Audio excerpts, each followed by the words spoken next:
Résume-moi le père Goriot d'Honoré de Balzac. Chapitre 1. Le pensionnat des Demoiselles de Sainte-Marie. Le roman s'ouvre sur la description d'une pension de jeunes filles appelée les Demoiselles de Sainte-Marie.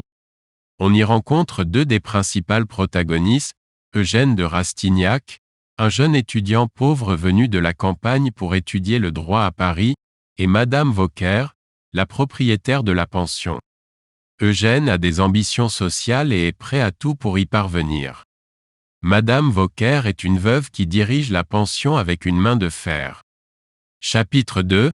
Un pensionnaire inattendu. Un soir, Madame Vauquer reçoit un nouveau pensionnaire, le mystérieux père Goriot. Il est accueilli avec beaucoup de respect et de compassion par Madame Vauquer et les autres pensionnaires, qui sont touchés par sa gentillesse et sa modestie. Eugène de Rastignac est également intrigué par le vieux monsieur, mais ne sait pas encore qui il est. Chapitre 3. Eugène de Rastignac. Le chapitre 3 nous présente plus en détail Eugène de Rastignac, le jeune étudiant ambitieux. Nous apprenons qu'il est le fils d'une famille noble de province, mais que sa famille est pauvre et qu'il doit travailler dur pour payer ses études. Eugène a des ambitions sociales élevées et rêve de réussir dans la haute société parisienne. Chapitre 4. Le père Goriot. Dans ce chapitre, nous en apprenons davantage sur le père Goriot. Nous découvrons qu'il est un ancien fabricant de vermicelles, mais qu'il a tout perdu à cause de sa générosité envers ses deux filles, Anastasie et Delphine. Il est maintenant pauvre et vit dans la pension des Demoiselles de Sainte-Marie. Eugène est touché par la tristesse de l'histoire du père Goriot et commence à s'intéresser de plus en plus à lui. Chapitre 5. Les filles du père Goriot. Dans ce chapitre, nous rencontrons les deux filles du père Goriot, Anastasie et Delphine. Anastasie est mariée à un banquier riche mais méprisable, tandis que Delphine est mariée à un comte volage et dépensier. Les deux filles ont été très gâtées par leur père dans le passé, mais elles l'ont maintenant presque complètement abandonné. Eugène assiste à une rencontre tendue entre le père Goriot et Anastasie, qui refuse de lui donner de l'argent. Chapitre 6. La maison Vauquer. Ce chapitre est consacré à la description de la maison Vauquer, où vivent les personnages principaux du roman. La maison est vieille et délabrée, mais elle est pleine de vie et de bruit. Nous rencontrons également les autres pensionnaires, qui ont tous des personnalités très différentes. Eugène est présenté comme un personnage solitaire et réservé, qui observe les autres pensionnaires avec intérêt mais ne se mêle pas beaucoup à eux. Chapitre 7.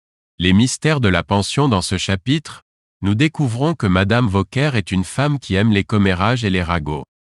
Elle commence à raconter à Eugène des histoires sur les autres pensionnaires, y compris sur le mystérieux père Goriot.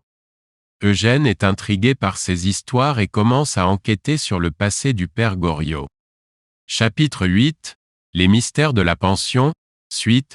Eugène continue à enquêter sur le passé du père Goriot, en parlant avec les autres pensionnaires et en cherchant des informations dans les journaux. Il découvre que le père Goriot était autrefois un riche homme d'affaires, mais qu'il a tout perdu à cause de sa générosité envers ses filles. Eugène est de plus en plus touché par la tristesse de l'histoire du père Goriot et décide de l'aider. Chapitre 9. L'amour d'Eugène pour Mademoiselle Taillefer. Dans ce chapitre, nous apprenons que Eugène est amoureux de Mademoiselle Taillefer, une jeune fille timide et pauvre qui habite également à la pension des Demoiselles de Sainte-Marie. Mademoiselle Taillefer est la fille d'un noble déchu, et elle est très malheureuse à cause de sa pauvreté et de son manque de beauté.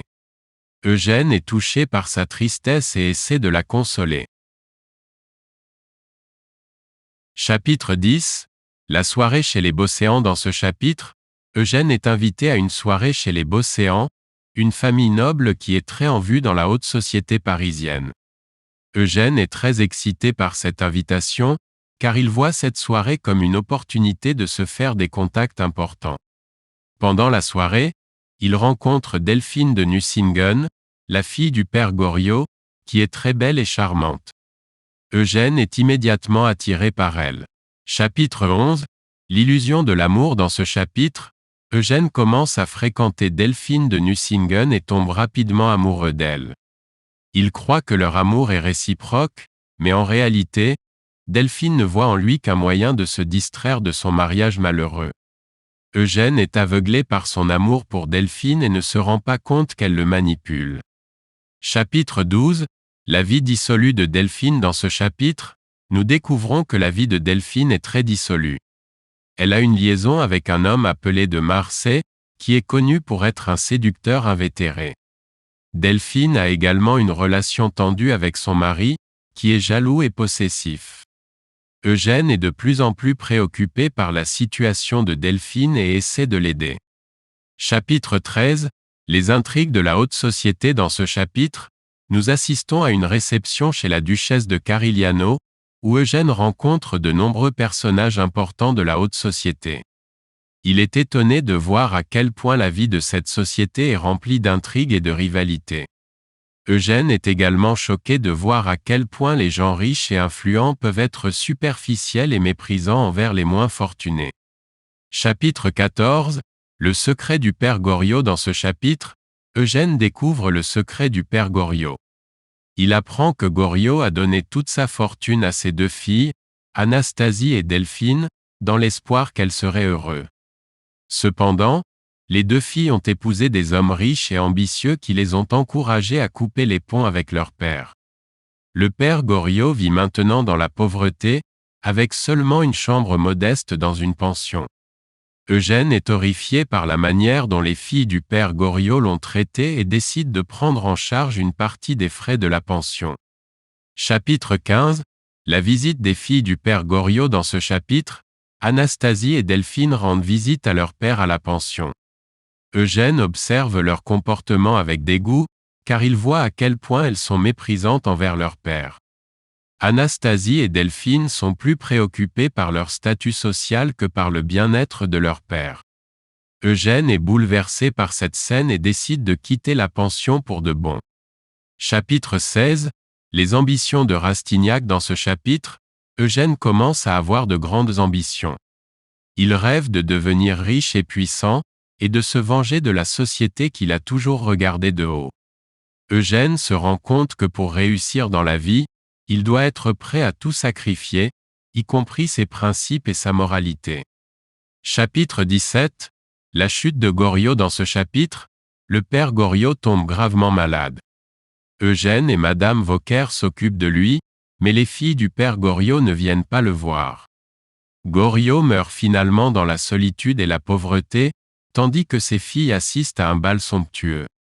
Eugène est bouleversé par la mort du père Goriot et décide de se venger de ses filles. Chapitre 18. La vengeance d'Eugène. Dans ce chapitre, Eugène met en œuvre son plan de vengeance. Il organise une soirée à laquelle il invite Anastasie et Delphine, ainsi que leurs amants. Pendant la soirée, Eugène révèle à tous les invités la véritable histoire du père Goriot, ainsi que le comportement cruel de ses filles envers lui. Eugène humilie Anastasie et Delphine, qui sont contraintes de quitter la soirée en larmes. Chapitre 19. La fin de l'histoire. Dans ce chapitre, nous assistons aux conséquences de la vengeance d'Eugène. Delphine tombe gravement malade et est envoyée dans un couvent pour se remettre. Anastasie quitte son mari pour vivre avec son amant, Maxime de Trailles. Eugène, quant à lui, commence à gravir les échelons de la société parisienne et devient un personnage important dans le monde de la finance. Cependant, malgré sa réussite, Eugène est hanté par la mort solitaire et tragique du père Goriot. Le roman se termine sur une note sombre, alors que Eugène réalise que la société parisienne est corrompue et que la réussite n'a pas de sens s'il doit renoncer à ses valeurs morales pour y parvenir. Le roman se termine sur la célèbre phrase de Balzac, « Dans ce Paris, changer d'horizon, c'est changer de misère ». En résumé, Le père Goriot de Balzac est un roman complexe et sombre qui explore les thèmes de l'amour, de l'argent, de la famille et de la société. Le personnage principal, Eugène de Rastignac, est un jeune homme ambitieux qui aspire à devenir riche et puissant, mais qui est confronté à la corruption et à la cruauté de la société parisienne. Le père Goriot lui-même est un personnage tragique qui a tout sacrifié pour le bonheur de ses filles, mais qui finit par mourir seul et oublié. Le roman est un avertissement sur les dangers de l'ambition et de la recherche du pouvoir à tout prix, ainsi que sur l'importance de l'amour et de la famille dans nos vies.